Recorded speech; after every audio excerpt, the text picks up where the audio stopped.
Salut tout le monde et bienvenue dans ce live pardon, autour des 10 ans de Comics Initiative. L'idée à travers ces séquences partagées, ça va être d'évoquer le parcours de Comics Initiative, les différents bouquins qui existent, hein, qui ont émaillé le parcours de KI, et ce tout au long de la dizaine d'années sur laquelle on a lancé tout ça. Et je me suis dit que ce serait intéressant, en tout cas à mon niveau, de pouvoir parler de ses débuts. Et salut Adimodias 14, donc Calvados peut-être. Salut à toi, tu es le premier à débarquer dans les coms. N'hésite pas à participer plus ou moins activement, comme tu l'entends.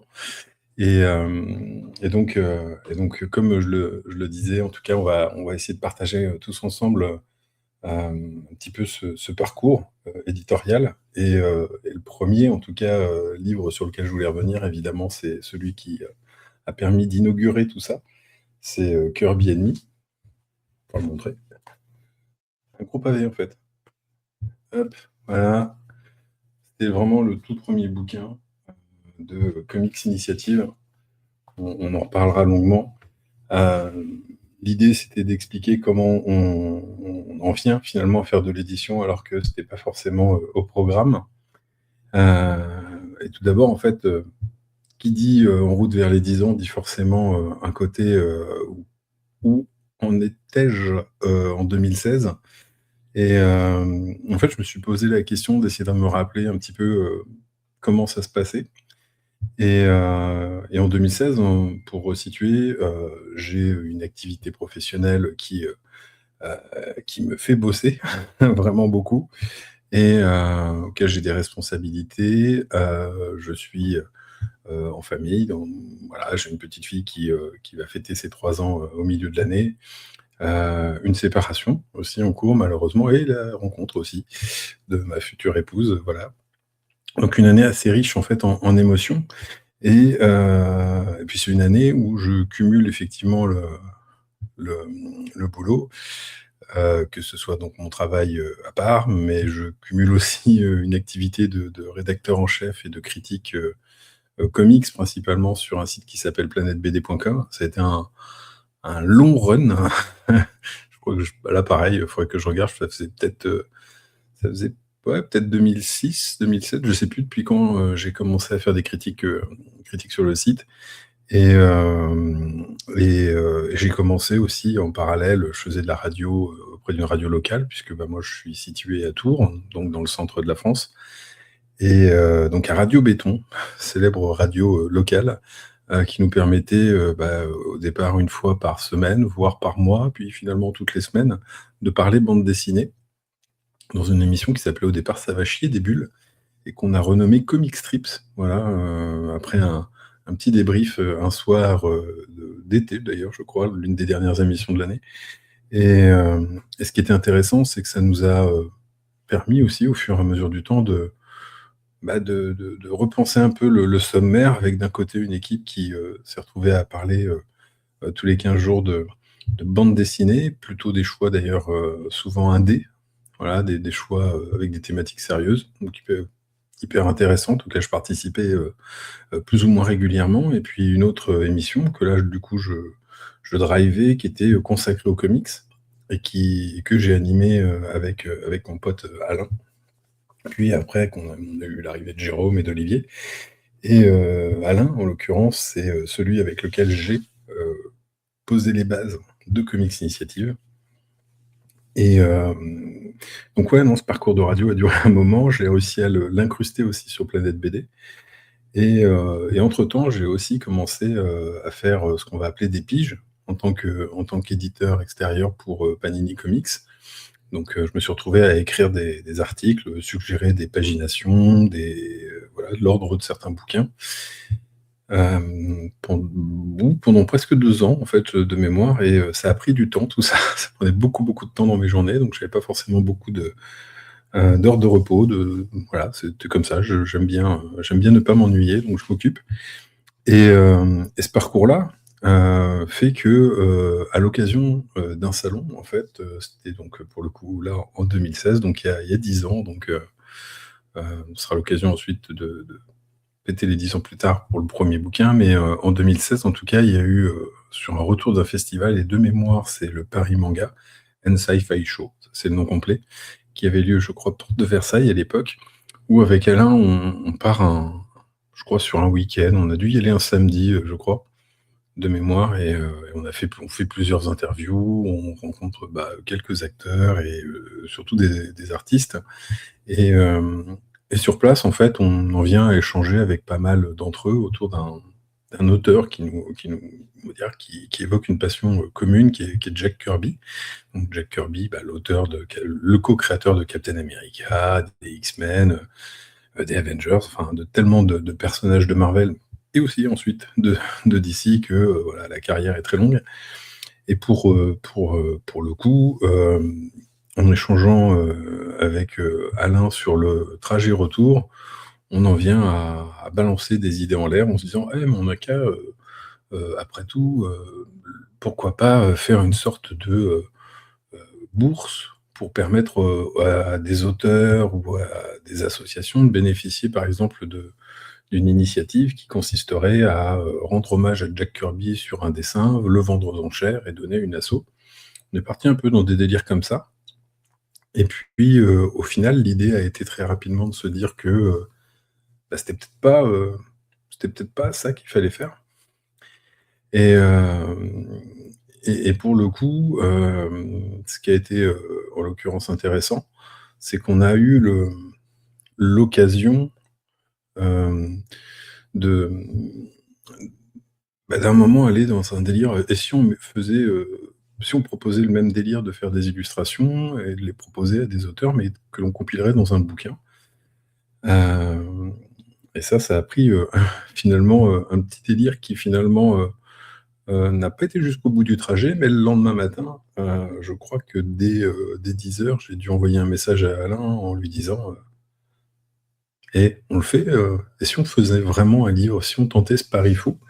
Et ça tombait entre guillemets «vraiment bien» puisqu'en 2017, donc le 28 août 2017, ça correspondait à l'anniversaire de la naissance de Jack Kirby et c'est l'année où il aurait, eu ses 100 ans et donc tout ça, on va dire ça faisait sens en se disant: «Bah, on va avoir, 1 an pour essayer de trouver comment faire un bouquin, comment le faire en tout cas on essayer de le faire bien» et c'est des choses qui mine de rien nous ont, heu, nous ont pas mal, pris de temps donc heu donc heu donc voilà, en tout cas, ça a vraiment commencé comme ça et il y a une petite question, sur le chat. Est-ce qu'on se j'aimerais savoir si vous vous souvenez de votre première dédicace? Heu, non. Je crois savoir en tout cas, pour Kirby Enemy si, la 1re dédicace qui a eu lieu, ça on pourra peut-être en parler, après. C'est arrivé sur Paris, je crois, de mémoire, à Central Comics, voilà. Il y a plein d'anecdotes sur les dédicaces, ça on pourra peut-être en parler après. Mais ouais, en tout cas, ce début, cette idée, lancée en l'air de se dire: «On va faire un bouquin autour de Jack Kirby», c'est parti d'une intention, bah, plutôt noble, mais d'idée de s'amuser. Comment faire? Comment faire un bouquin? Et c'est des choses qu'on ne savait pas faire. J'avais beau, m'amuser à critiquer, à parler de bande dessinée, je savais pas forcément comment on faisait un livre et il a fallu, mettre les mains dans le cambouis et c'est quelque chose qui a pris du temps aussi en réflexion, de savoir comment on allait penser les choses, comment on allait, financer le projet puisqu'un bouquin, ça se finance et hem et ça aura pris quand même quelque chose d'assez long. On a pu mettre en place ce qu'on appelle comme faire des sortes d'études de marché en se disant: «Bah, ce livre-là, combien ça va coûter à fabriquer? Combien on en imprime?» Des éléments en fait assez basiques et puis surtout, outre, l'idée de faire un objet, l'avant tout, c'était de savoir qu'est-ce qu'on allait mettre dedans et heu et c'est vrai que, bah, ça, c'est venu au fur et à mesure en fait de nos échanges.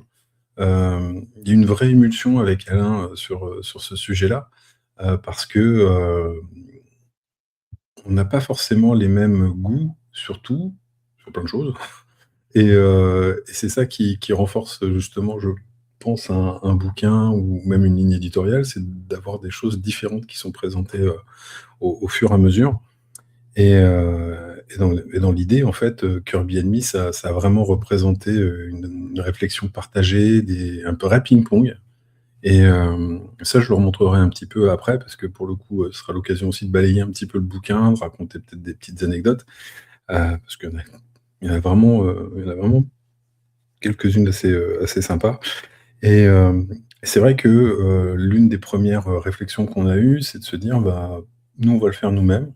On va déjà dans un premier temps, se dire que si on rend hommage à Jack Kirby, bah, va falloir contacter la famille de Jack Kirby, leur, présenter nos idées avec pour objectif, clairement, de ne pas, blesser, en fait, les personnes en disant: «Est-ce que vous comprenez bien ce qu'on fait? Voilà notre idée, on veut réunir des artistes» et plus que ça, pour, partager, finalement une sorte de créer une sorte de commémoration c'est quelque chose qui a été, bien perçu, en fait, par Neil Kirby, notamment le fils de Jack Kirby et puis, en fait, par plein de gens, en fait, on a réussi on a envoyé des courriers à Marvel, à DC pour expliquer ce qu'on faisait avec des fois, 0 réaction, des fois juste le recommander, signer, OK. Bref, on a fait plein de choses nous, l'idée, c'est que derrière toute cette démarche, cette énergie, on voulait absolument une chose, c'est que s'il y avait des bénéfices engrangés sur ce projet-là, bah, on reversait tout, en fait, à une association. Ça a été Hero Initiative, l'association américaine. Il y a eu 13 000 $. On a fait un chèque de 13 000 $ à l'asso. Hem, je l'ai déjà raconté, je crois, ce fait, mais à l'époque, le directeur d'Hero Initiative, qui est une asso américaine qui vient en aide, en fait, aux auteurs et autrices dans le besoin, dans la galère, que ce soit pour payer des frais de santé, que ce soit pour, aussi, par exemple, en cas de drame, c'est vrai qu'il y a des drames, genre un typhon qui ravage la maison ou l'atelier d'un artiste, bah, ils participent. Il y a une sorte de pot commun, en fait, qui est organisé par les auteurs pour, s'aider entre eux c'est vrai que, bah, le régime de santé aux États-Unis était pas le même, n'est toujours pas le même d'ailleurs que celui que l'on peut connaître ici, donc forcément on va dire ça n'a pas, ça n'aidait pas et au moment en fait où on a pris contact, on a échangé, il nous a expliqué, le directeur d'Hero Initiative dont j'ai oublié le prénom, désolé. Si je regarde peut-être qu'on l'a nommé d'ailleurs, dans les remerciements, je vais regarder, je vais tricher un petit peu. Je vais voir ça tout de suite, vite fait, ni vu ni connu. Bon, on oubliera. Allez, on verra ça plus tard. Et l'idée là-dessus, c'est quand on lui a dit qu'on avait des sous, en fait, à lui transférer, il nous a dit: «Oh, vous embêtez pas, vous nous faites un petit PayPal et c'est OK». Sauf quand on lui a dit qu'on devait lui envoyer 13 000 $, il nous a plutôt répondu: «Ah, ouais, on va faire un virement». Donc on a mobilisé notre banque à l'époque pour pouvoir commencer et virer cette somme. Donc on était ravis, en fait, de tout ça parce qu'on n'avait pas un tirage pléthorique surtout ce tirage, il nous a été permis, en fait, en réfléchissant aussi à une chose qui aujourd'hui est encore, la base même du fonctionnement de Comics Initiative, c'est de commencer, chaque bouquin en le présentant sur Ulule en disant: «Bah, voilà le concept qu'on a, on voudrait absolument, vous proposer un beau bouquin avec, un bon papier, un grand format». Avec plein d'artistes, on citait ceux qui avaient déjà répondu présent, qui avaient déjà aussi envoyé les différents éléments qu'on voulait intégrer dans le bouquin. On avait commencé un petit peu à travailler sur la maquette et même la couverture, voilà et pour autant, Ulule, ça a été une véritable, un galop d'essai, pour le moins, éprouvant. Pourquoi éprouvant? Parce que, on a essayé de mobiliser en réalité toute la presse BD, comics surtout, moi je venais, on va dire d'un réseau plutôt comics de motiver nos différents réseaux sociaux et cetera on s'était dit que, bah, 500 bouquins en prévente serait une super idée parce qu'après tout, on ne savait pas trop. Et surtout, l'idée derrière, c'était que, comme on avait pensé le livre en français et en anglais, on allait le lancer, non pas au départ sur Ulule, mais sur Kickstarter, donc la plateforme américaine, puisque, bah, naïvement, on se disait que Kickstarter, hem, étant plus populaire aux États-Unis, ça allait nous permettre de vraiment, lancer le projet de manière idéale. Et malheureusement, Kickstarter n'aime pas forcément qu'on fasse de dons. Voilà, donc ils nous ont dit: «Non, ça on n'aime pas. Le projet peut être annulé, presque de manière, bah, du jour au lendemain», pour faire simple. On trouvait l'idée un petit peu dommage, un petit peu idiote de se dire qu'on aura passé beaucoup de temps, mobilisé des gens, de l'énergie pour, rien.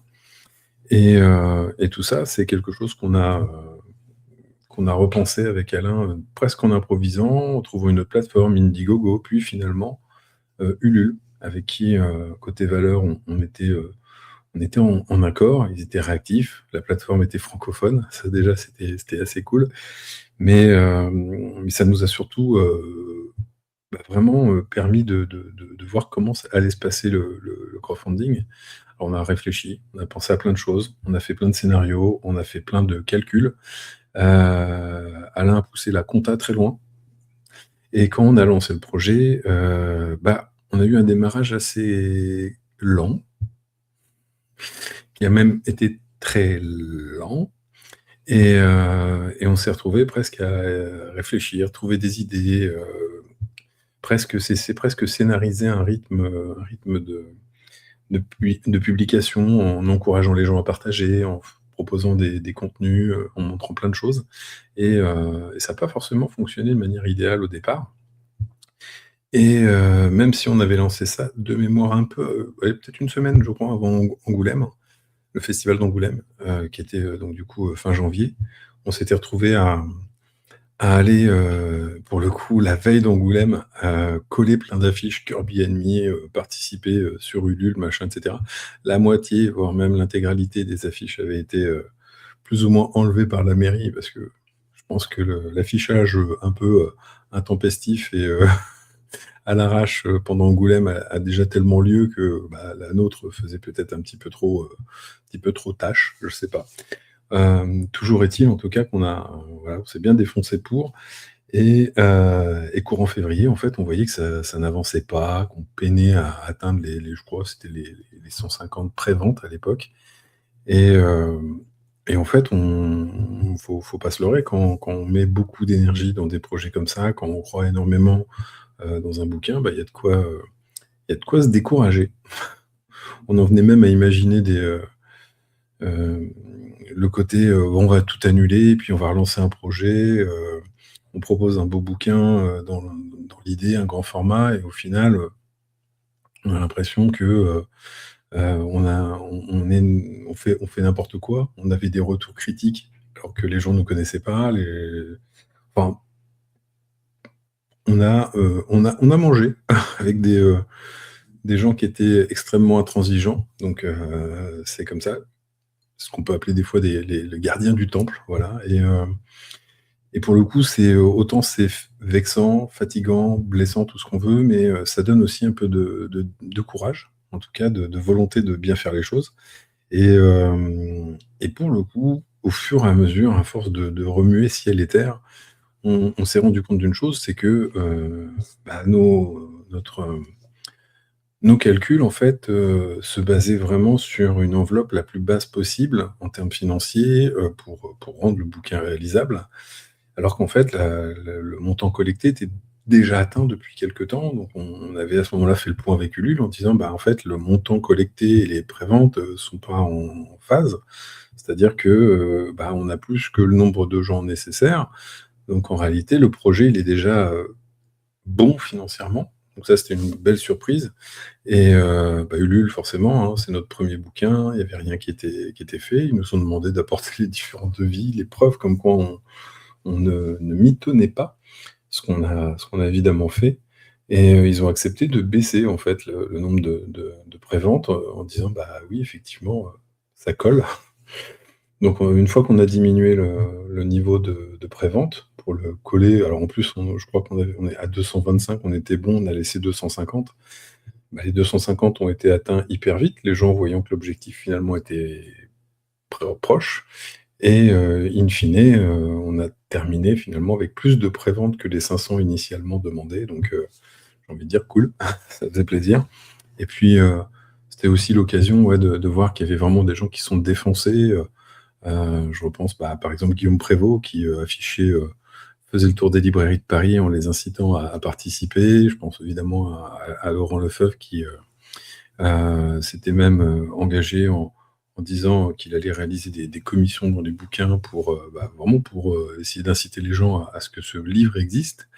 Hem, Laurent m'en voudra pas, mais pour l'anecdote, à l'origine, quand je lui avais proposé le bouquin, il en voulait pas. Il voulait pas participer. Il disait: «Oh, c'est encore, un énième truc où je vais perdre beaucoup de temps, mettre énormément d'énergie et finalement qui donnera rien» et puis, au fur et à mesure des semaines, il s'est rapidement rendu compte que non, c'était vrai, que ça allait être cool et il en a même réalisé la couverture donc ça, c'est cool et puis ça a été le début d'une grande aventure ensemble donc top mais je pense aussi à Julien Hugon-Arbert qui avait, lui aussi proposé des commissions. Il y a eu vraiment un vrai mouvement de solidarité autour du bouquin, l'envie de bien faire et ouais, ça a fait vraiment plaisir.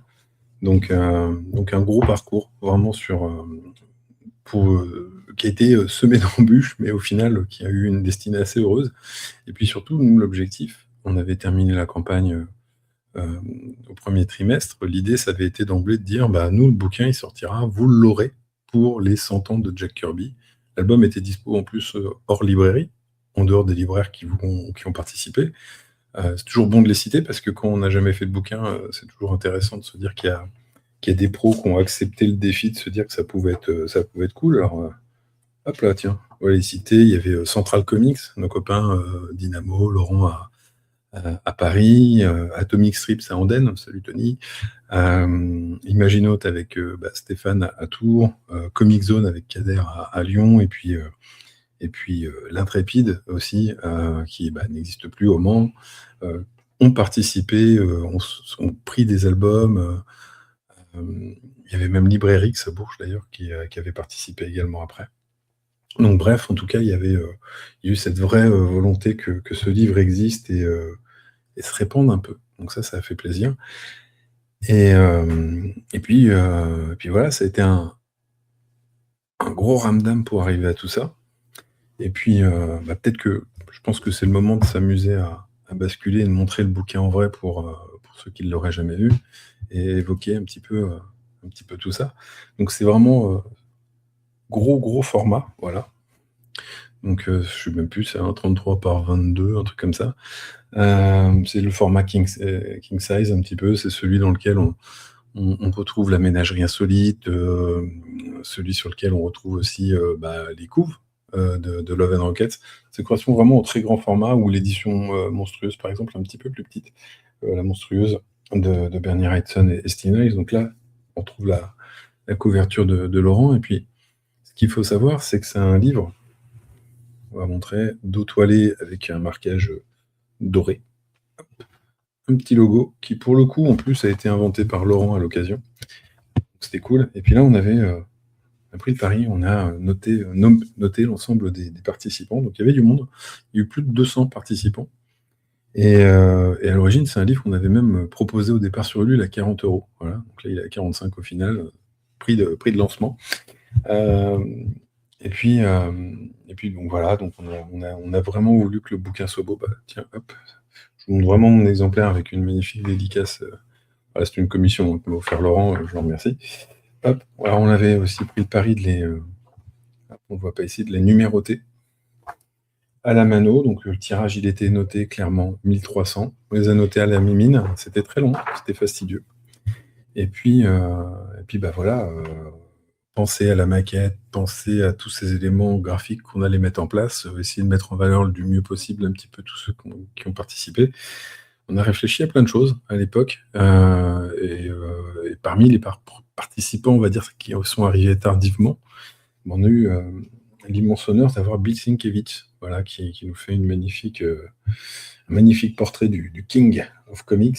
Voilà, super taf, voilà, extraordinaire. Moi, j'adore toujours cette illustration. Je trouve que c'est bien de commencer par un portrait de Jack Kirby. Et puis ensuite, enfin, vous allez voir que Bill Sienkiewicz n'était pas foutu de notre gueule parce que, dans l'idée, en tout cas, il avait aussi participé à une deuxième fois, puisque ça l'inspirait. C'était un auteur qu'il adorait, donc il a réalisé une deuxième illustration qu'on va voir dans pas longtemps. On a vu l'artiste également, Tony Sandoval, voilà, tout à l'aquarelle, c'était cool. Tom Fowler, voilà. Donc à chaque fois, en fait, on avait pris le parti ici d'écrire le texte en français et sa traduction en anglais. Donc ça avait été vraiment supervisé par de nombreuses personnes, voilà. Et puis voilà, on avait imaginé un petit glossaire ici avec des petits icônes pour expliquer que c'est dessinateur, coloriste, scénariste, puis aussi d'autres activités. Voilà, on voyait des spécialistes, il y en a plusieurs qui ont accepté d'écrire des textes dedans. On les verra dedans. Et puis voilà, vous voyez, avec des petits termes qui pouvaient être récurrents, notamment, vous voyez les notés Strange, Titan, Mustang, les éditions Lug. Donc il y avait pas mal de choses en tout cas qui étaient intéressantes. Et puis à l'époque, on était sur une période où l'utilisation de cette petite technologie qui allait devenir beaucoup plus populaire quelques années après, que sont les QR codes, nous on avait décidé de les mettre en valeur dedans. Voilà, donc c'était l'occasion. Voilà, un petit dessin de Phil Lester. Graphiquement, on s'était appuyé aussi sur les excellents designs graphiques de notre ami Laurent Zimny. Voilà, donc on passe un petit coucou. Et puis vous allez voir que voilà, toujours très graphique chez Laurent. On est ravis d'ailleurs depuis qu'il a enchaîné création. Et puis il y a plein d'auteurs en fait qui n'étaient pas forcément les stars qu'elles sont aujourd'hui en fait. Je pense notamment à Alvaro Martinez qui aujourd'hui est le dessinateur de The Nice House on the Lake ou The Nice House by the Sea, si je dis pas de bêtises, le deuxième arc. Voilà, on retrouvait son origine, son origine espagnole, dessinateur, un petit QR code qui renvoyait en fait soit vers son site, soit vers une interview. Il y avait toujours en fait l'idée d'avoir un réel, contenu supplémentaire. Et puis on connaît souvent aussi les artistes pour les propos, pardon, c'est l'inverse, pour leurs dessins et pas pour leurs propos. Donc moi j'aimais à penser qu'un dessinateur peut avoir des choses à dire. Donc par exemple Paul Renaud, l'excellent Paul Renaud, qui pour le coup nous offre une version finalement, je dirais dans son style de Captain America. Pour le coup, on pouvait le retrouver ici en renvoyant un lien, un deuxième lien qu'on mettait qui renvoyait lui vers un autre contenu. En fait, vous allez voir que des contenus, il y en avait. Vous voyez, on pouvait l'utiliser. Là, ça renvoyait vers une interview de l'auteur, vers le site. Voilà, c'est ça, le site de l'auteur, l'interview, et il y avait même un contenu inédit caché. Donc Paul Renaud était là. Là, un double contenu, en fait, qui était hyper intéressant, c'est qu'on se retrouvait avec deux auteurs, Tom Lyle au dessin et Lovern Kidzielski, qui avait mis en couleur le dessin de Tom Lyle, du regretté Tom Lyle. Et puis à chaque fois, on mettait des petits noms, voilà, des noms d'œuvres, voilà, un petit côté bibliographique, pardon. Et ça permettait d'avoir des choses très étonnantes. Pierre Alary, il a fait un super Black Panther. Là, on a retrouvé Mig, un dessinateur. Là, vous voyez, on voit beaucoup de dessinateurs français, américains. Vous allez voir que ça va se diversifier assez vite. Et puis, le premier texte qui augure la première partie de l'album, en fait, d'un spécialiste, c'était Jean Depelé. Jean Depelé qui est toujours l'auteur de du merveilleux récit Jack Kirby. Jack Kirby, le super-héros de la bande dessinée, ça c'était le sous-titre, une biographie en 2 volumes parue chez Néophélis, indispensable si on est curieux de savoir tout ce qu'a vécu Jack Kirby, et vraiment 2 bouquins gavés d'anecdotes incroyables. Et grâce à Jean d'ailleurs, qui nous a mis à l'époque en relation avec le fils de Jack Kirby, on a pu avancer, et en tout cas il était légitime et logique qu'après avoir présenté Jean au-dessus, on lui propose notamment de parler de cet album et de sa passion pour Jack Kirby, passion qui fait 2 pages. Et puis, on le voit ici, une illustration réalisée par un auteur avec lequel j'ai adoré grandir adolescent, c'était Olivier Vatine, l'auteur d'Aqua Blue, qui nous a réalisé cet illu absolument incroyable, qui reprend Kamandi, voilà le personnage qui est issu du catalogue DC Comics et que dont Urban Comics a ressorti l'intégrale il y a maintenant quelques années. Donc là, on peut voir le site, interview de l'auteur, hop, du contenu inédit, voilà. Et puis on se retrouve parfois avec, comme ça, dans la composition, de la double page. Je repense à Giorgio Comolo, artiste italien qui nous a fait quand même une double page qui a de la gueule. Voilà un swipe notamment retransformé avec son style. Là, on va retrouver Mark Badger, qui est lui aussi un vrai spécialiste américain, qui participe par ailleurs souvent aux revues spécialisées, qui est souvent aux conférences universitaires. Et Mark Badger, en fait, pour info, a aussi participé à d'autres bouquins qui ont été faits autour de Jack Kirby à l'occasion du centenaire. Il y a eu notamment 2 livres qui ont été faits, si ma mémoire ne défaille pas trop. Et pour le coup, ça fait partie notamment des auteurs étrangers qui nous ont renvoyé un petit message pour nous dire: «Putain, mais en fait, le meilleur bouquin autour de Kirby, c'est Kirby Enemy, donc c'est vous qui l'avez fait, c'est les Français qui nous finalement rendent hommage le mieux, au roi des comics», donc ça fait hyper plaisir, hein, clairement parce qu'on n'est pas, pour un premier bouquin, c'est cool. Et puis surtout, il y avait pas d'autres, entre guillemets, «ambition», autre que celle d'essayer de servir au mieux l'hommage, qu'on aurait pu rendre à Kirby. Là, on voit Chris Hénin, un dessinateur qui a fait un super Silver Surfer et qui nous renvoie notamment, un auteur qu'on connaît pas mal pour le Garde républicain notamment, ou The French Crow d'ailleurs. Un dessin Marini, qui à l'époque, ce bon Enrico Marini, l'auteur du Scorpion notamment, de Rapace, des Aigles de Rome, qui à l'époque en fait avait pas encore travaillé sur Batman, tout simplement en fait, il y avait pas forcément de fibre comics qui transparaissait beaucoup dans son travail ou même dans ses propos. Et le recrutement, on appelait ça, des différents participants. En fait, moi j'ai commencé à le faire au gré des rencontres, lors d'interviews, en faisant des petites propositions par mail, par Facebook. Et Enrico, lui, nous a fait le plaisir de répondre très vite en nous disant: «Mais ouais, ouais, ouais, carrément. Et puis moi, si j'adore Kirby, j'ai bien envie de faire un Captain America». Bah écoutez, il l'a fait. Voilà. Avant Batman, il avait fait un petit Captain America, rien que pour nous. Et puis ici, à droite, on retrouve un des grands fondateurs français de Métal Hurlant, Jean-Pierre Dionnet, donc qui là pour le coup est un fan absolu de Jack Kirby, comme il le prononce. En tout cas, Jean-Pierre, voilà, de grands moments, puisque tout l'article que l'on retrouve ici, d'ailleurs, il se termine encore. Oui, oui, il est très très long. C'est réellement une sorte presque de ping-pong d'interview pour qu'il puisse évoquer sa rencontre, sa passion, ce que lui rappelle Jack Kirby tout au long de sa carrière à lui, de leur parcours finalement en commun, en tout cas en commun, des points qu'ils ont partagés dans leur vie, et ça nous a fait un truc absolument, absolument incroyable.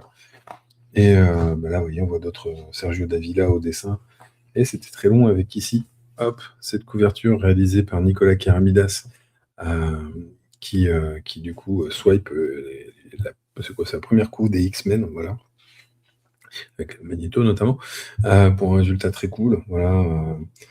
Hop là, vous voyez, quand je disais que c'était très long, en tout cas, ça nous a permis aussi d'avoir Vicente Cifuentes qui nous a fait, moi je trouve, une compo très cool de la chose. On voit vraiment qu'il y a des personnages comme ça qui ont marqué beaucoup d'auteurs. Jean Sinclair, un artiste brésilien, qu'on a pu rencontrer, je dirais, simplement, donc comme ça, via nos échanges, les forums, etc. On va arriver sur un auteur que j'adore, et si vous suivez Comics Initiative, vous savez en tout cas, il y a un de ses albums qui va arriver très bientôt chez nous, c'est Against Hope, et l'auteur, c'est Victor Santos, avec une composition, je trouve, absolument géniale.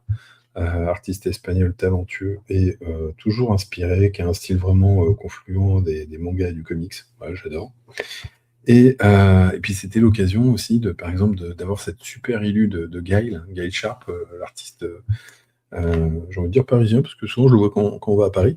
Un auteur, un auteur vraiment très bon qui, bah, d'ailleurs, ces dernières années a pu, avoir le plaisir d'ailleurs de réaliser des couves, notamment, sur Thor, chez Marvel. Goran Sudzuka, le dessinateur notamment d'Y, le dernier homme. Là on retrouve, Jess, voilà, Jess, bah, la brigade chimérique, voilà, notamment. Et bah, tiens, on arrive à Laurent Lefebvre, voilà, qui nous avait réalisé un super bidu de la chose, voilà, avec un petit texte, qu'il avait lui-même, concocté à gauche. Julien Noirel, un autre auteur, que connaît bien Laurent, puisque je crois même qu'il est, rennais ou nantais, je sais plus.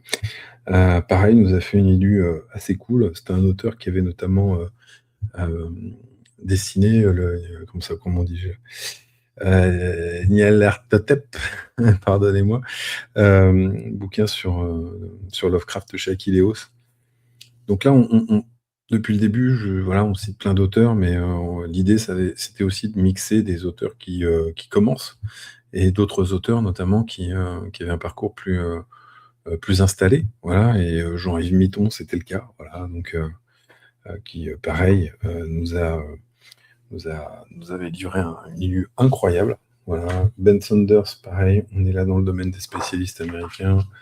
Euh, Robert Solanovic qui avait fait une illu, toute tramée, très cool, très, presque franco-belge un petit peu, vraiment dans l'approche.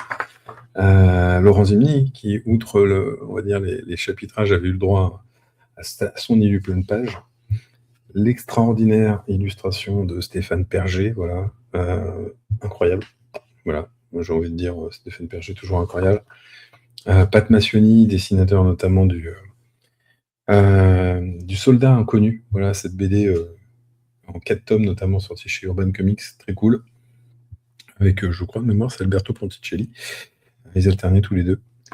On retrouve Philippe Brion. Voilà, et là, c'est des petites particularités qu'on a essayé de mettre en place aussi dans Kirby Enemy, c'est qu'il n'y avait pas que des illustrations, que des textes, il y avait aussi de la bande dessinée.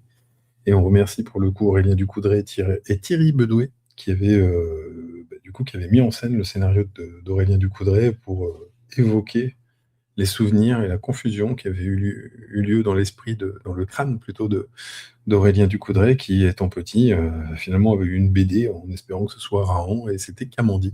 Et ce fut sa première, rencontre avec Jack Kirby. Donc, petite BD très cool, voilà. Et c'est pas la seule, voilà, c'est important de le dire.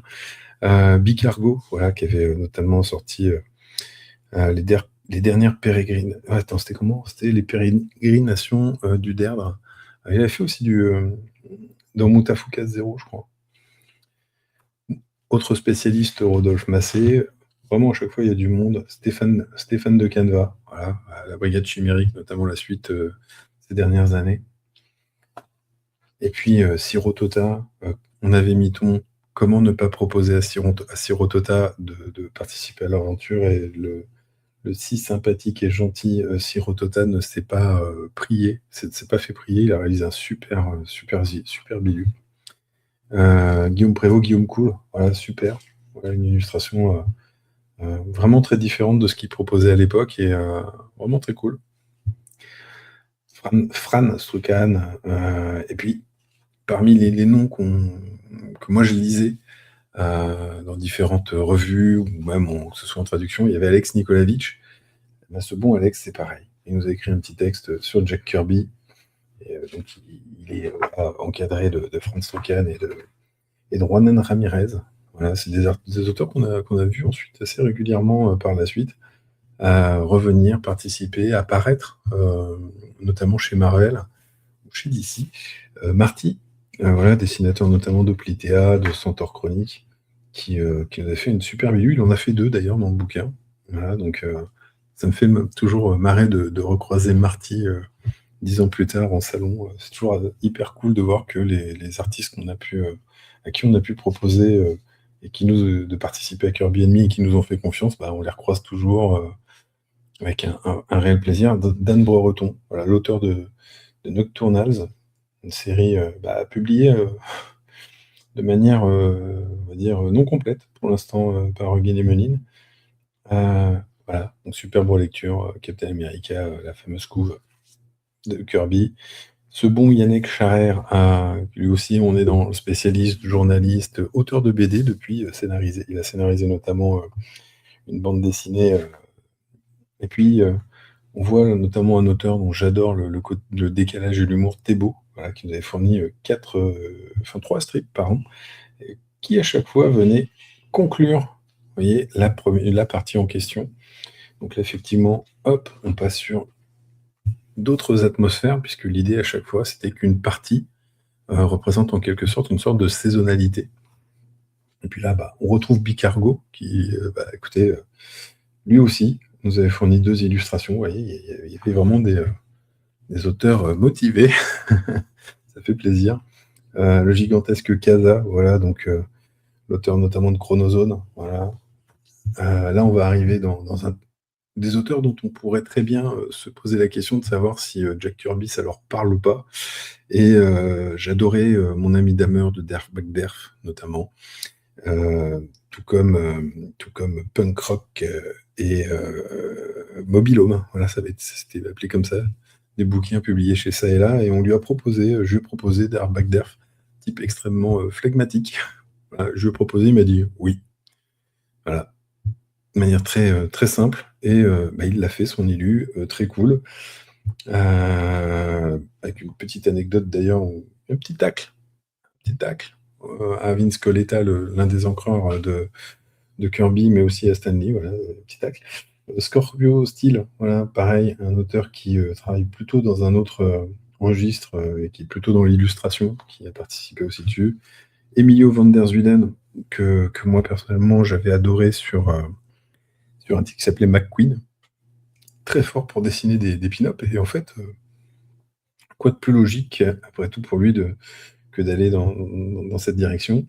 Et puis, même si Jack Kirby, on va dire, avait suscité jusqu'ici que la présence que de beaucoup d'hommes, on avait essayé de faire participer un maximum de femmes qui aimaient Kirby, et l'une d'entre elles, c'est l'une des grandes éditrices du milieu du comics américain, c'est Diana Schutz, voilà, qui a participé en écrivant voilà, un petit jeu des réponses aux questions et aux souvenirs que lui évoquait Jack Kirby. Et notamment, elle nous a partagé, bah, vous voyez, cette photo où elle était venue faire dédicacer le comics en question, où se trouve notamment cette case, voilà, de Young Romance. On en parlera peut-être dans une prochaine soirée. Et puis, ici, voilà, on avait mis la page de Divo le dinosaure, qui est sortie en intégrale il n'y a pas très longtemps en France d'ailleurs, qui est mentionné par Diana à l'intérieur du texte. Et puis là, on retrouve Michel Monteillet, voilà, Michel qu'on connaissait surtout à l'époque pour la trilogie du mal. Et bah, il nous avait fait un petit texte parce que bah, méga fan de Kirby, bah écoutez, voilà. On n'a pas pu s'empêcher de le faire participer, ce bon Michel. Alex Orley, voilà, qui a réalisé des coups vraiment incroyables de nombreuses revues. Voilà. Euh, on continue. Étienne Leroux, c'est un local pour moi, l'un des premiers auteurs à qui j'ai fait faire une dédicace en arrivant sur Tours. Étienne Leroux, donc bah, je sais même pas, il a une carrière qui est tellement longue, Étienne, tellement complète. Voilà, Mémoire dans les poches, c'est peut-être mon titre préféré d'Étienne, avec Luc Brunswick au scénario. Il y a 14-18 avec Corbéran, c'est très bien. Voilà, donc un petit peu Kirby, la table à dessin, différents univers présentés. À droite ici, Patrick Dumas, qu'on connaît évidemment pour Alan McBride, notamment. Voilà, super dessinateur, type hyper sympa. Tom Fowler, qu'on va retrouver ici, qui était déjà présent au tout début de l'album, qui là, pour le coup, nous montre un magnifique Divo le dinosaure et un Machine Man en premier plan. Ah, et là, on retrouve un autre prisme développé par Scorpio Steel. Donc vraiment, c'est quelqu'un qui n'hésite pas à explorer des approches très différentes. Donc là, vraiment, il imagine les personnages de Jack Kirby comme si c'était une affiche américaine. Côté, tiens, me demande Ozymandias, j'aimerais savoir si vous avez des anecdotes sur Comics Initiative. Bah, plein, plein, plein. Je suis en train déjà d'en évoquer là sur la première, mais effectivement, il y en a d'autres qui vont, je vais essayer de partager au fur et à mesure. Là, on voit Ronan Touloit, tiens, je le montre avec Machine Man. On va continuer à montrer un petit peu parce que le bouquin, il est hyper riche et je vais essayer de placer un maximum d'infos pour, notamment pour répondre à Azimodias. Voilà, moi, j'ai tendance à inverser les deux lettres de manière classique. Nico Henrichon, voilà, il eut super classe. Ryan Otley, voilà, bah tiens, voilà par exemple un auteur dont je n'imaginais même pas publier un album par la suite dans l'histoire de Comics Initiative. En fait, ce qui est assez rigolo, c'est que depuis le départ, il y a plein de gens qu'on retrouve. Bah, Ronan qui nous a réalisé une couverture variante, notamment pour Paris à tome 2. Qui c'est qu'on pourra retrouver dans ce qu'on voit Étienne qui hop, a reparticipé par la suite. Michel Monteillet nous avait fait une petite couve notamment du petit livret sur la dernière interview de Kirby. Diana Schutz, bah, elle avait participé à Young Romance. On retrouve en fait plein de gens finalement qu'on avait rencontrés il y a quasi 10 ans, voire plus pour certains. Et ces personnes ont répondu présent de nouveau. Ryan Otley, bah, c'est l'auteur d'Invincible. Voilà. Il a swipé une couve, il a mis en scène ses personnages en reprenant une fameuse couve de Jack Kirby, hein, qu'on a vu un peu précédemment d'ailleurs, et avec d'autres personnages.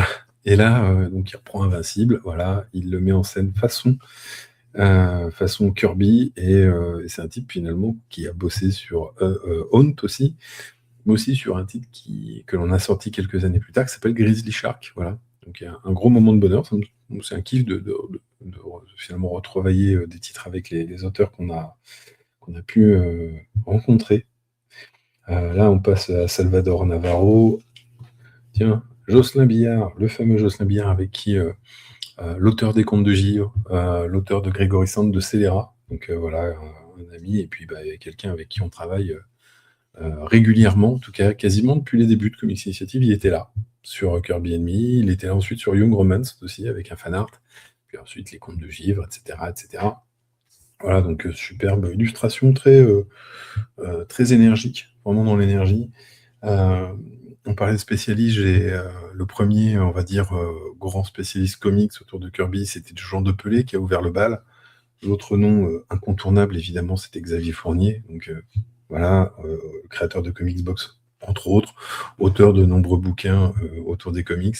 Je ne vais pas les citer, hein, il y en a beaucoup. Presque une dizaine, d'ailleurs, il va arriver à une dizaine l'année prochaine, ce qu'il disait récemment. Et il nous fait un super texte. Bah, d'ailleurs, je me rappelle de l'événement, en fait, on en parlait au tout début de l'émission, l'une des premières dédicaces, donc à Central Comics à Paris. Bah, je me rappelle en fait qu'on avait complètement improvisé avec l'équipe de la librairie une espèce de remise en main propre en fait pour les contributeurs de la campagne. Ceux qui avaient participé pouvaient venir chercher leurs livres avec les bonus, etc. Ça leur éviterait d'attendre quelques semaines, puisqu'on avait nous prévu d'expédier les bouquins durant l'été, ce qui n'est jamais une bonne idée, mais bon, voilà, on essaye. Et les livres, on les a reçus, je crois, le dernier jour de juin, tout début juillet. Et donc, on s'est rendu à Paris, à Central Comics. Il y avait Alain, il y avait notre pote Jérôme aussi qui était là. Et on a passé tout l'après-midi à filer les bouquins et aussi organiser une sorte de ce qu'on pourrait presque appeler un festival au pied levé avec de mémoire, je dirais au moins une vingtaine d'auteurs présents, voire je pense qu'on est même monté à 30 par moment, dont Xavier Fournier. Et je me rappelle que ce bon Xavier avait pu dédicacer de manière assez courte. Enfin, assez courte, il a dû rester 3 heures, ce qui est hyper long. Mais je me rappelle qu'il attendait à chaque fois que son exemplaire, puisqu'on a offert évidemment un exemplaire à chaque participant, ce qui était la moindre des choses. Et je me rappelle que je courais à droite à gauche pour donner les bouquins au soutien, qui ne se mettaient évidemment pas en file, hein, voilà, c'était imaginer des tables d'affilée mises côte à côte, et j'allais à gauche, à droite, à gauche, à droite, je répondais à tout le monde. Et Xavier qui était là, Mickaël, je peux avoir mon exemplaire? Oui, oui, tu vas l'avoir, Xavier. Oui, oui. Xavier a eu son exemplaire. Mais c'est vrai que le pauvre, je l'ai fait patienter alors qu'il était pressé. Je me rappelle encore de ça. Bref, François Duprat, tiens, Je vais tous les citer de toute façon, Francesco Francavilla que j'adore, voilà, super milieu. Donc super texte de Xavier, voilà, on le voit de la même manière qui s'étale sur plusieurs pages, voilà, donc on pense aussi à Bruno Bessadi, hein, voilà, qui l'ami du Comics Comics, notamment le grand copain marseillais. Et puis Bruno, voilà, type éminemment sympathique et talentueux. Parmi les belles surprises, on a eu le plaisir de voir Klaus Johnson répondre présent. De mémoire, c'est grâce à Phil Cordier qu'on a pu avoir cette belle opportunité-là, donc très cool. Jeff Lemire, voilà, pareil, auteur dont on publiera quelques temps après. On publiera après la partie, on va dire son premier album qui s'appelle Lost Dogs, voilà, donc premier album qui était resté inédit jusqu'ici en France, on l'a publié, voilà, donc un album dont je garde de super souvenirs, ça peut être l'occasion d'en parler plus tard, voilà, des souvenirs la galère que l'on a eu à faire comprendre ce qu'on voulait faire, puis pour finalement sortir un album qui, j'ai tendance à croire, a ému beaucoup de gens alors qu'ils ne s'y attendaient pas. En tout cas, voilà, Jeff Lemire, il faut voir qu'à l'époque, c'était déjà un petit peu la star montante niveau comics, niveau scénario et dessin. Il y avait déjà Sweet Toff, Essex County. Tiens, qu'est-ce qu'on avait noté? C'est vrai qu'il arrivait sur Bloodshot également chez Valiant, donc Bliss. Et puis Old Man Logan, Green Arrow, bref, Jeff Lemire, il était on fire et il a accepté fort gentiment et il a respecté sa parole avec cette super bilu. L'autre auteur qui nous avait mis une grosse baffe dans la goule avec son illu, c'était Tony Fejjula. Voilà, un artiste très très sympathique, extrêmement talentueux. Voilà. Un auteur, plutôt un duo d'auteurs, puisqu'il y a Mihol Bosson-Ogriafa, donc scénariste notamment du Baiser de l'Orchidée, voilà, c'était chez Sandaway, si je dis pas de bêtises. Et il voulait absolument participer et il nous a contactés en nous disant: «Écoute, j'ai une petite idée, j'ai un copain à moi qui s'appelle Fred Bones, donc Bones, et qui va bientôt sortir une BD qui s'appelle Dessous. Voilà, j'aimerais qu'on fasse un truc tous les deux. Est-ce que tu es OK?» Ouais, ouais, bien sûr. Donc, illustration évidemment fait au format qui n'était pas celui fait par les auteurs précédents, puisque l'une des grandes particularités de l'album, c'est qu'on a dû, j'ai envie de dire, torturer quasiment notre graphiste maquettiste Christian. Donc c'était notre première collaboration et avec qui je travaille toujours avec un plaisir immense. Un type hyper talentueux qui nous a été conseillé par un autre participant qui est dans le bouquin, a raison, et voilà, je le remercie encore. Donc merci Eric par ailleurs. Et donc on peut voir les formats différents d'illustration, la volonté toujours de caser un maximum de choses dans la page, la peur de la page blanche, voilà, qui est une chose récurrente chez moi. Et donc là, on retrouve Bones, voilà, l'auteur ensuite qui a fait ces dernières années Blood Moon, et avec qui on a sorti finalement l'intégralité de son run sur Dessous. Voilà, un beau bébé de plus de 300 pages il y a seulement quelques semaines. Donc, comme quoi, moins de 10 ans, il nous faut moins de 10 ans pour rebosser avec les gens qu'on a publiés dans Kirby Enemy. Ici, Xek, voilà, artiste qui est assez discret ces derniers temps. Ça fait longtemps que j'ai pas recroisé, un type adorable et avec un style très anguleux à la Mignola. Chris Malgrin qui nous a fait un portrait façon Kirby de Jack Kirby. On a eu l'autorisation de pouvoir intégrer l'interview qu'avait réalisé Jean Depelé, d'ailleurs, de mémoire, de Philippe Drouillet qui évoquait Jack Kirby. Voilà, donc l'incroyable Drouillet qui évoque Kirby. Et puis on n'avait trouvé rien de mieux que pour mettre de ce côté-là un type absolument incroyable qui s'appelle Mike Huddleston. Voilà, trop rare Mike Huddleston, vraiment un type au talent extraordinaire. Et puis artiste espagnol dont je trouve le dessin extrêmement riche, intéressant, ça fourmille de plein de petits détails, c'est Patricio Claret, voilà, donc qui en plus un petit texte. Brendan McCarthy, voilà, artiste qu'on connaît notamment sur Judge Dredd, qui lui était venu parce qu'il avait entendu parler de ce projet-là. Donc il est venu et il nous a fait un swipe de Judge Dredd façon Kirby. Donc c'est très cool. Boris Guillotto, moi j'adore cette illustration-là, typique typique BD, on va dire, très classique, moderne, entre guillemets aussi, dans le côté aquarelle. Bref, j'adore.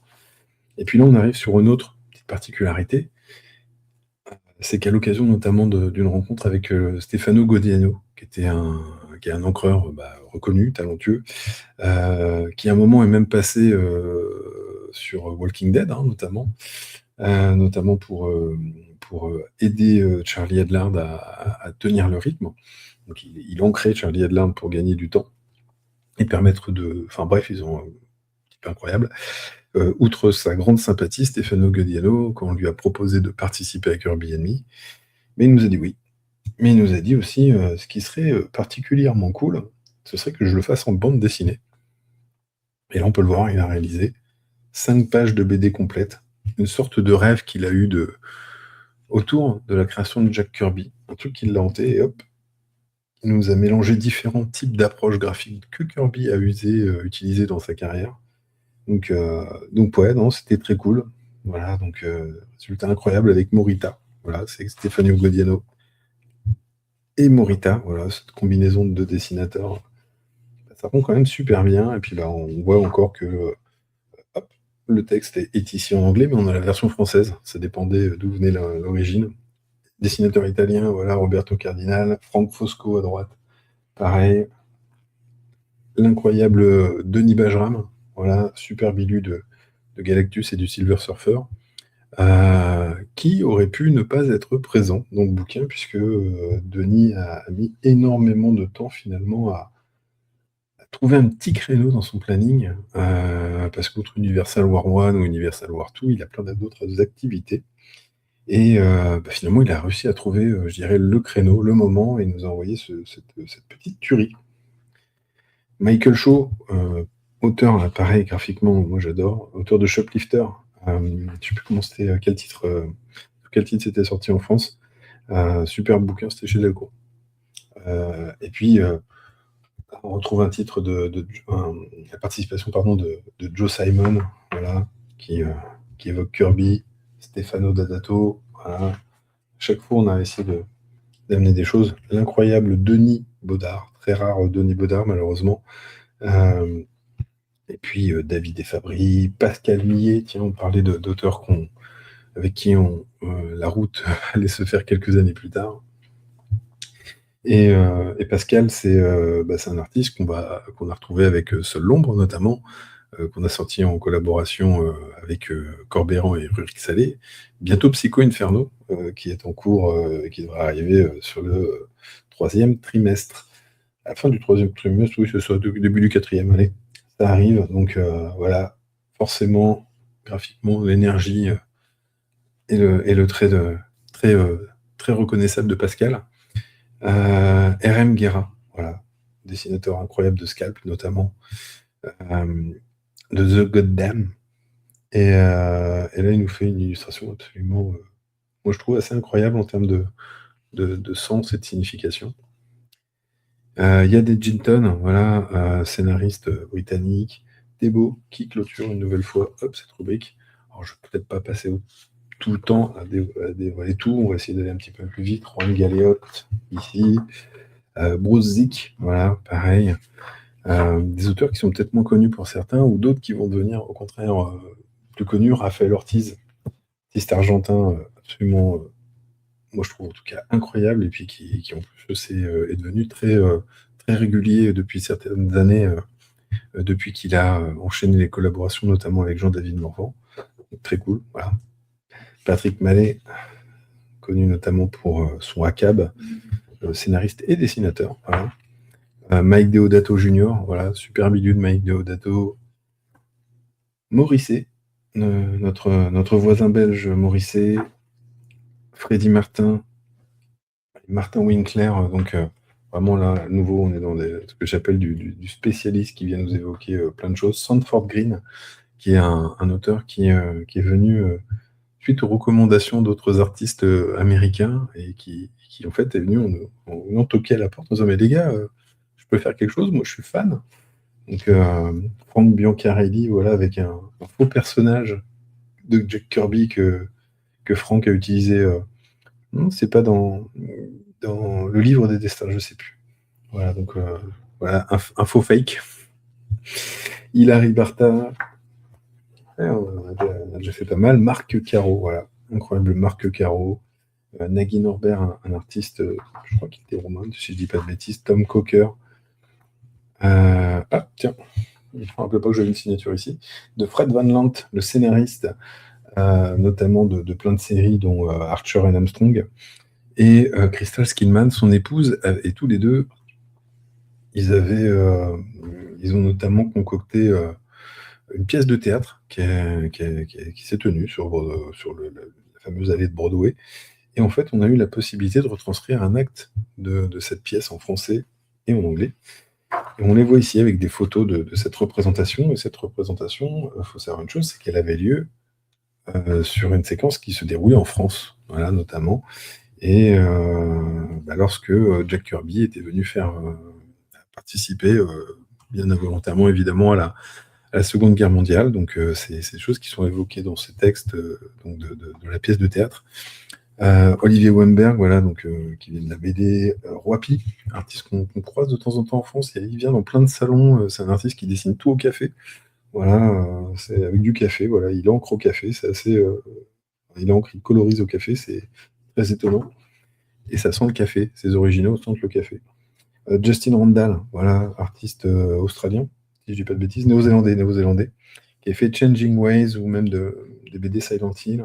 Ivan Silva, voilà, avec cette illu assez incroyable. Tim Perkins. Il y a peut-être des noms comme ça qui évoquent plus ou moins des choses à tout le monde. Derek Chamberlain, Chamberlain, c'est quelqu'un qui vient plutôt du design et de la publicité, qui voilà, a réalisé des visuels très différents.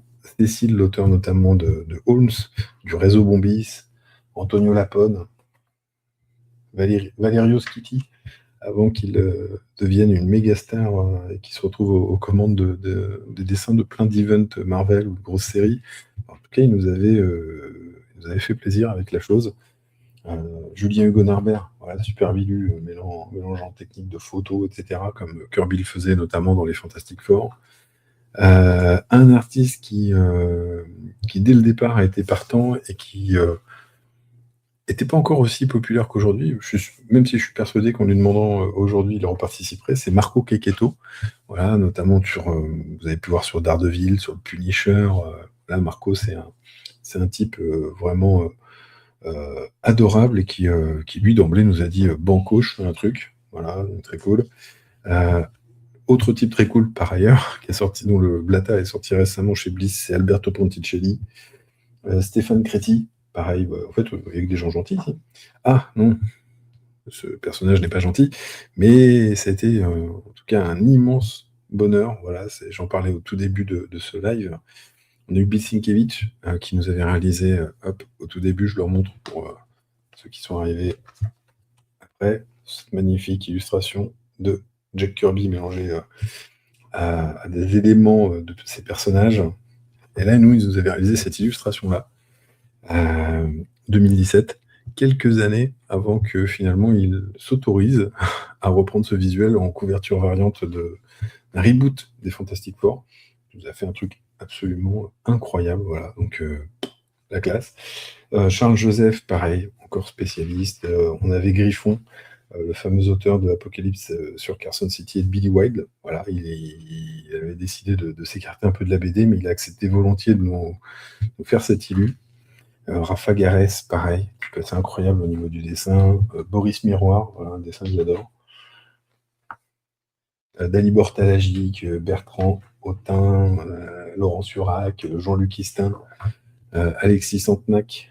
Et puis, bah, tiens, voilà un autre spécialiste qu'on adore, Thierry Mornay, qui nous avait écrit un joli petit texte pour évoquer son lien à Jack Kirby. Et puis, hop, là, on a retrouvé 2 planches que nous avait confiées Elena Casagrande, autrice italienne que vous avez pu voir sur Black Widow, notamment une super série autour de Black Widow sortie il y a 3-4 ans, je crois, de mémoire, qui nous avait envoyé 2 planches où elle s'était amusée à dessiner, à composer comme Jack Kirby l'aurait fait. Voilà, un petit délire qu'elle s'était permis et dont elle nous avait envoyé les pages.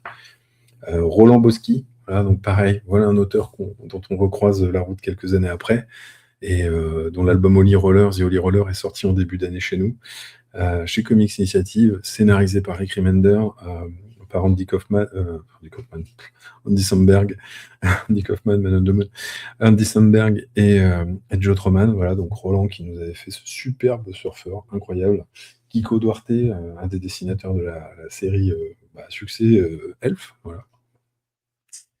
Et puis John Bogdanov, hop, Thébault qui termine cette partie-là. Puis après, vous avez toujours des noms un peu mystérieux. Gimlet, devinez de quoi ça parle.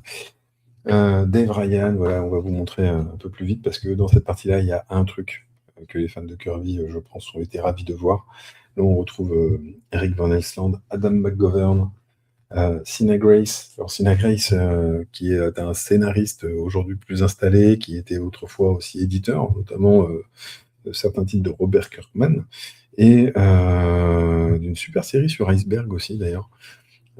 Sina Grace, voilà, un type franchement adorable, talentueux, et qui, du coup, a continué une carrière très différente. Dan Fraga, l'ami Juan Rosserip, qui lui m'a dit je fais ça, je crois que j'ai dû lui poser la question le vendredi, il m'a dit je fais ça samedi. Il l'a fait le samedi. Voilà, je trouve ça incroyable. Fred Griveau, voilà, qui est spécialiste, dessinateur également, qu'on retrouve notamment sur scénario.com, je crois encore, ou sur Zo d'ailleurs.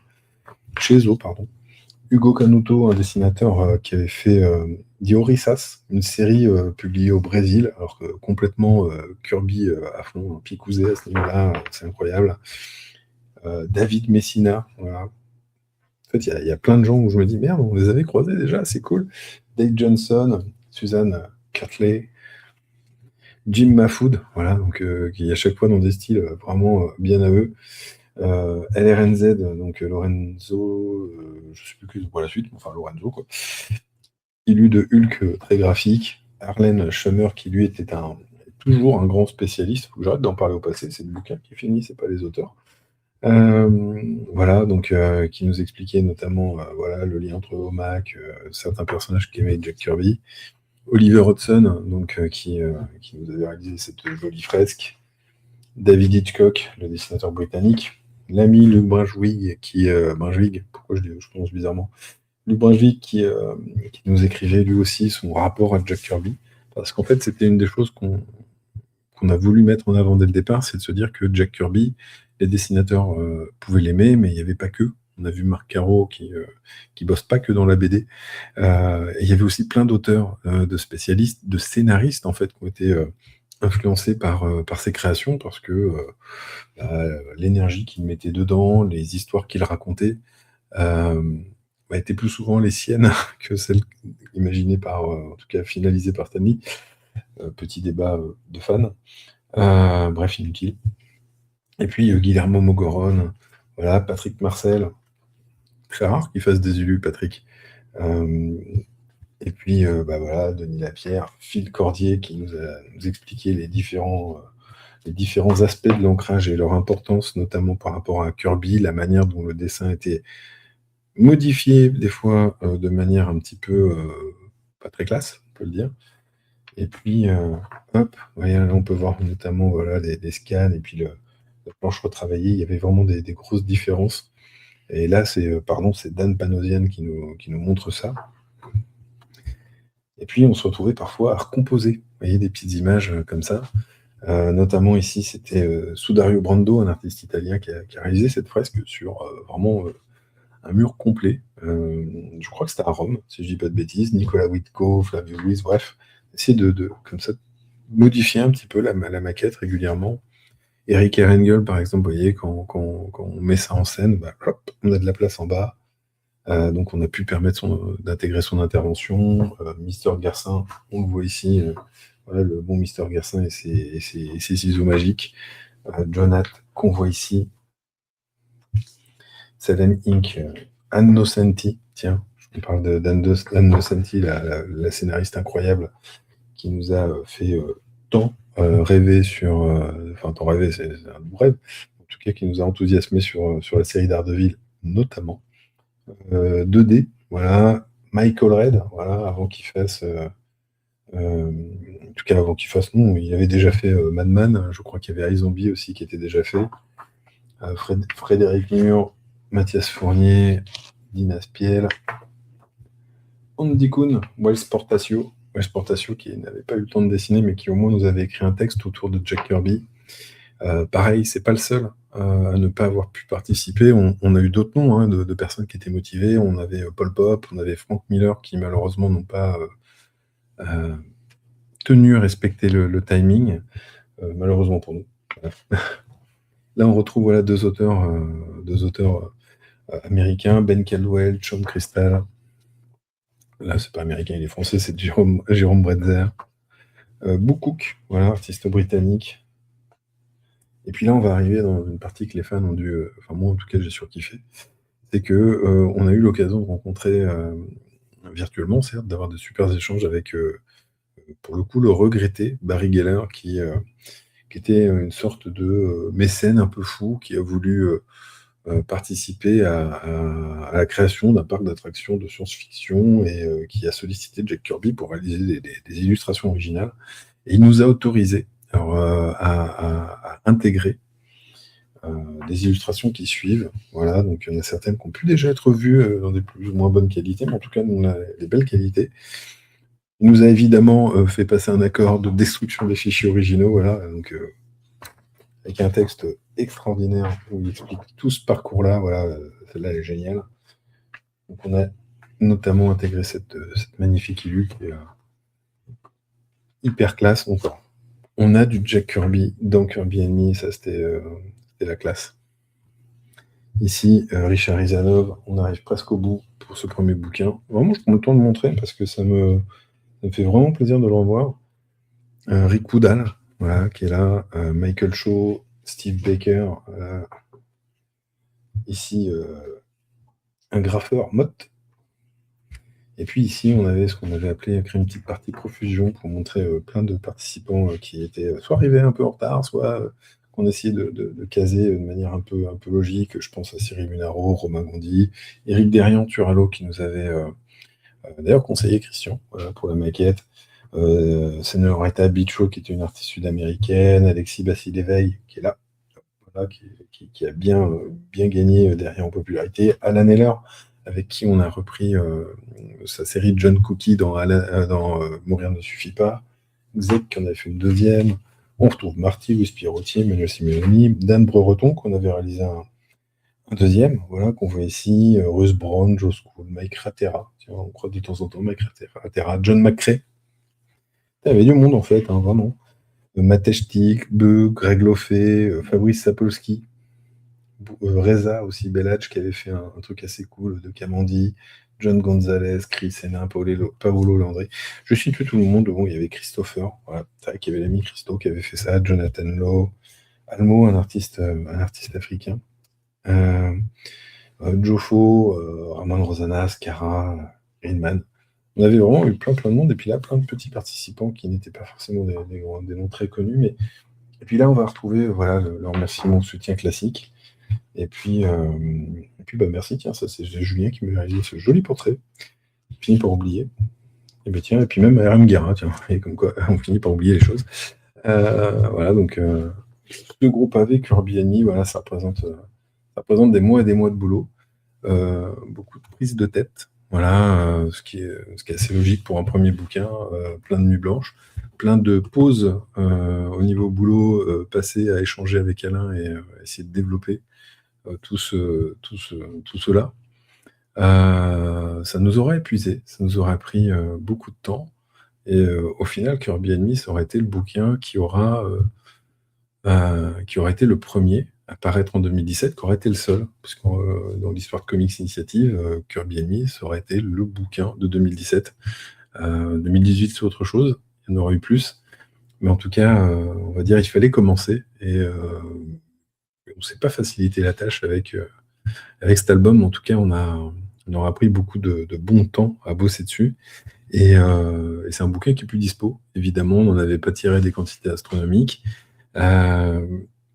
Je sais que certaines boutiques, parce qu'ils me l'ont dit, ils en ont gardé un petit peu sur le long terme comme Je pense à Central Comics, je crois qu'il leur en reste un. Voilà, donc maintenant la cote a augmenté, sachez-le. Il coûte plus 45 €, mais un peu plus cher. Et je sais pas ce qu'on fera pour les 10 ans encore de Comics Initiative, donc à l'été 2027. En tout cas, voilà, on va essayer de voir les choses en grand, de la manière la plus ambitieuse, optimiste et festive possible. Mais voilà, on a commencé avec Kirby Enemy, ce gros bouquin, je le remontre une dernière fois, qui était pas facile, hein. On en a galéré pour les envois, sachez-le, voilà. On les protégeait à coups de méga cartons, papier bulle, et on avait l'impression que ça suffisait jamais parce que le bouquin faisait quasiment 5 kilos. C'était assez incroyable. Voilà. Donc l'aventure 2018, ensuite, on en parlera sûrement la prochaine fois. Bah écoutez, dans le prochain live. Et puis bah écoutez, j'espère que ce début d'aventure de Comics Initiative vous aura suffisamment intéressé pour aller au bout de cette session. Voilà.